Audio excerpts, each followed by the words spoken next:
நம்ம இந்த வீடியோவில் வெத்தலை கஷாயம் எப்படி விற்கிறதுன்னு பார்க்க போகிறோம்.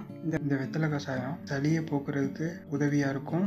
அது மட்டும் இல்லாமல் நம்ம உடம்புல தேங்கி இருக்க நாள்பட்ட கொழுப்புகளை நீக்கிறதுக்கு ரொம்ப உதவியாக இருக்குது. உடல் எடையை குறைக்கணும்னு விருப்பப்படுறவங்க இந்த கஷாயத்தை வச்சு குடிக்கலாம். வாங்க வீடியோக்குள்ளே போகலாம். நீங்கள் நம்ம சேனலை சப்ஸ்கிரைப் பண்ணலாட்டி சப்ஸ்கிரைப் பண்ணிடுங்க. பக்கத்தில் இருக்க பெல் ஐக்கானை கிளிக் பண்ணுங்கள். அப்போ தான் நாங்கள் போடக்கூடிய ஒவ்வொரு வீடியோவும் உங்களுடைய நோட்டிஃபிகேஷனில் வரும். ஒரு மிக்ஸி ஜார் எடுத்துக்கோங்க.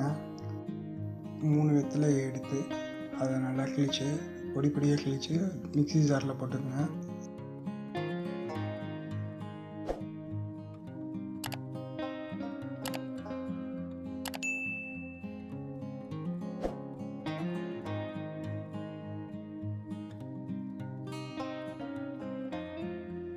அப்புறம் 3 பல் பூண்டு சேர்த்துக்கிறேன்.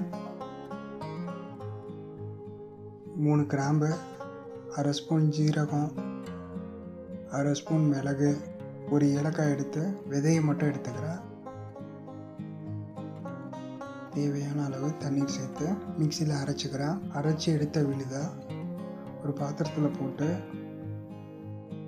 1 டம்ளர் கஷாயம் வேணும் அப்படின்னா 2 டம்ளர் தண்ணி ஊற்றி 1 டம்ளர் வர சிறிதளவு மஞ்சத்தூள்.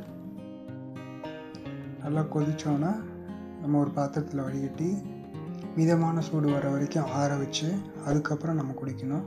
இந்த மாதிரி நம்ம அடிக்கடி குடிச்சிட்டு வந்தோம் அப்படின்னா நாள்பட்ட சளியாக இருந்தாலும் சரி, டிபி அந்த மாதிரி இருக்கவங்களுக்கும் கூட இந்த சளி உடனே க்யூர் ஆகும்.